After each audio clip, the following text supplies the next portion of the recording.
Hello everybody. So through this session we'll start our next story of Beehive, that is The Snake and the Mirror by Boykam Muhammad Bashir.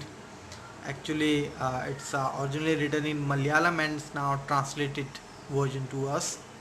Actually the story is about a doctor and 4 5 friends are sitting and they were sharing their experiences with each other, telling stories on various topics only. So all of a sudden there came the topic of snakes, and the doctor, one of the friends only, he asked a question to everybody that everybody was totally shocked to listen. He asked if a snake had ever coiled itself around the body part, any body part, and they were totally stunned. And then he continued with his tale, his story. He told that it was in the beginning of his career only, when he has started his medical practice after his college, or he has started his medical practice in a village only, and that time his earnings were meager. His earnings were very small, you can say. And so he had rented a room which was not even electrified. So because he was bachelor, so he took dinner outside only, and then at around 10 p.m. he came back to his room. So as he opened the door of his room, he heard a noise from above. So he said that the noise was a familiar one, because there were rats in the room. So he thought that okay, it must be rats only. So he just changed his clothes, and that he told to us also that that time he had only 60 rupees in his box. I saw a couple of dhotis and shirts, and he had only one single black coat, and apart from that he had nothing there. So he told that he changed his clothes and made his bed near the window and tried to sleep. But he couldn't sleep because it was so hot there and the room was not even electrified. Uh, so he came out of the room in the veranda outside to have some fresh air. But then he told that outside also it was not no air blowing. So he went back and opened the box and took out a book, Materia Medica, and opened the book on the table. So in the light of the kerosene lamp only, he just was about to read the book only, and on the table there was a mirror also kept, and by the side of the mirror a comb also. So it's told that it's a human nature only that whenever we are near the mirror, we are tempted to look into the mirror to have a look at ourselves. So he said that I also felt tempted and I looked into the mirror, and then I thought to why not to adjust my hair. So he said that he picked up the comb and adjusted the hair, and he told that because he was bachelor those days, so he believed in making himself beautiful, he making himself handsome, and he just adjusted his hair, and all of a sudden he said that he made some earth shaking decisions. He made earth shaking important decisions that he would shave daily and grow a thin mustache to look more handsome and attractive, because he was bachelor, and after all top of that he was a doctor also. So as he this lovely thought came in his mind, he again looked into the mirror, and he found that he had a attractive smile also. And then another earth shaking important decision he took, that he would keep that attractive smile on his face always. So as he took these decisions only, important decisions, again he heard the sound from above. And before that also, when he was combing, that time also he had heard the sound.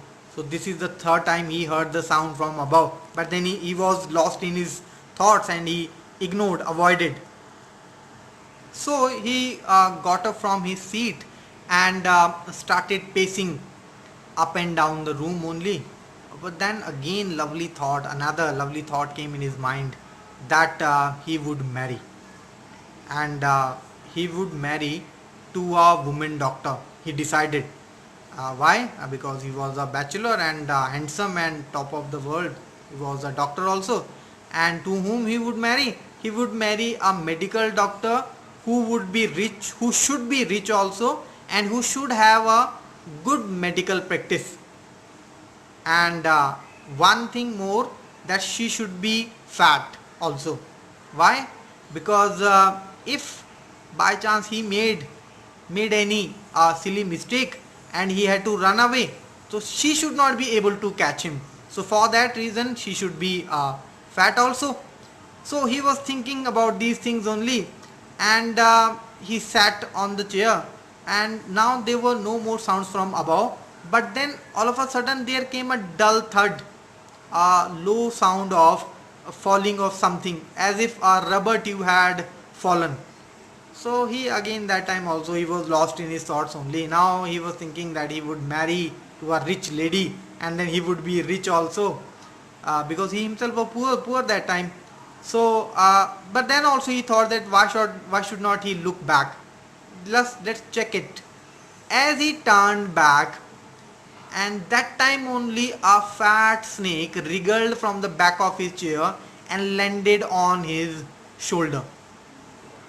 And he was totally shocked, stunned. He was not moving, means talking about he was turned to stone only, like he has become a statue. Now he knew that if he would make the slightest of the movement, the snake could bite him. So he was sitting totally silent without moving. Now the snake slowly moved down from the shoulder and coiled itself around his left arm above the elbow, and its face, talking about head, hood was spread and towards his face. He was saying that it was his hood, the snake's hood was just 3 to 4 inches away from his face. So see, the death lurked only 3 to 4 inches away from his face. And he said that he was not even breathing. Even so calm he became, shocked he became that time, he was totally turned to stone. And he knew that if he made a slightest of the movement, definitely he would be dead. So talking about that time only, he said that he felt the great presence of God, and he wished to God, prayed to God that God please save me. But then all of a sudden thought came, another, this time it was not a lovely thought, but thought came that by chance if the snake struck him, which medicine should he take? And then he realized that there was no medicine in the room. And then the reality came upon him that he was nothing but a poor, stupid and foolish doctor.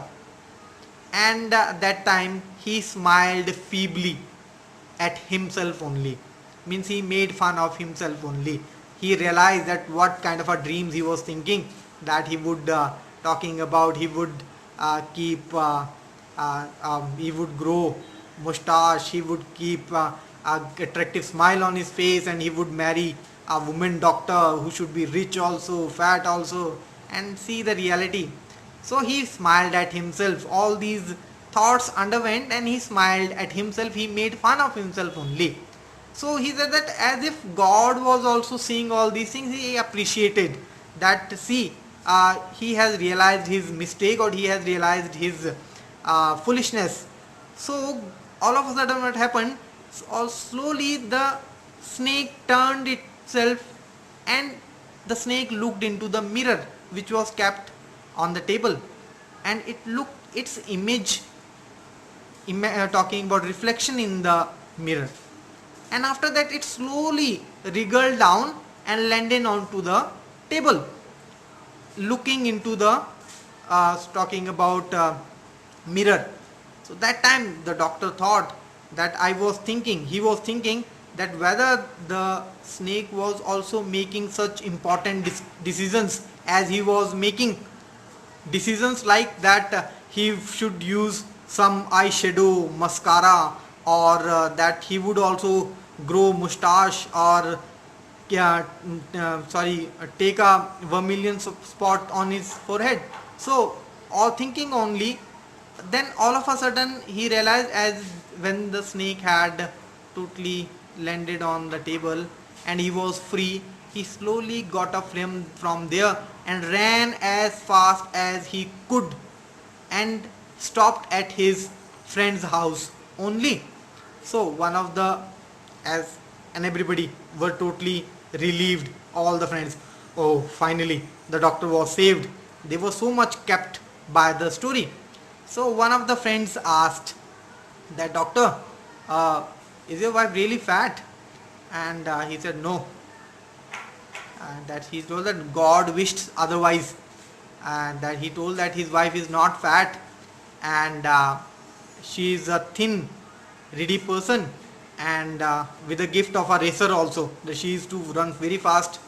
Other than that, then another friend asked that, when you ran from there, did the snake follow you? So he said that I did not turn back. I did not see back even. I ran and ran and I reached directly to the friend's house only.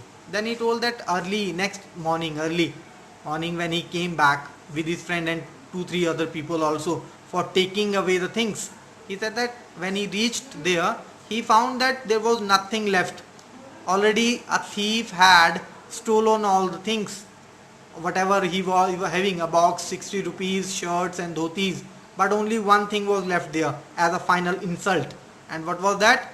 That was his waist, that which was not white, so white with a hole, the waist inside garment, he had hung that, and that was kept there. So he said that the rascal, that thief, he had such a sense of cleanliness, he would have taken it away, he would have washed it also, but then he left there for him only as a token of insult only. So that was all about. And then one of the friends asked also that had he ever seen that snake again, and he told that no, he did not see that snake again, which was taken by its own beauty actually. So that was all about the snake and the mirror. So all in all, there were few questions in the talking about story, that it's a humorous story, talking about frightening story but told in a humorous way. And what make the story humorous? So definitely the contrast, the comparison between what the doctor wished and what actually happened, like what kind of a wife he wanted, and the wife, his real wife was. Other than that, what he thought about himself, that he was handsome, attractive smile and all that, and later on he himself realized that he was a foolish poor doctor. Okay, and so such type of contrast are there which makes the story humorous. So that's all about the snake and the mirror. Thank you.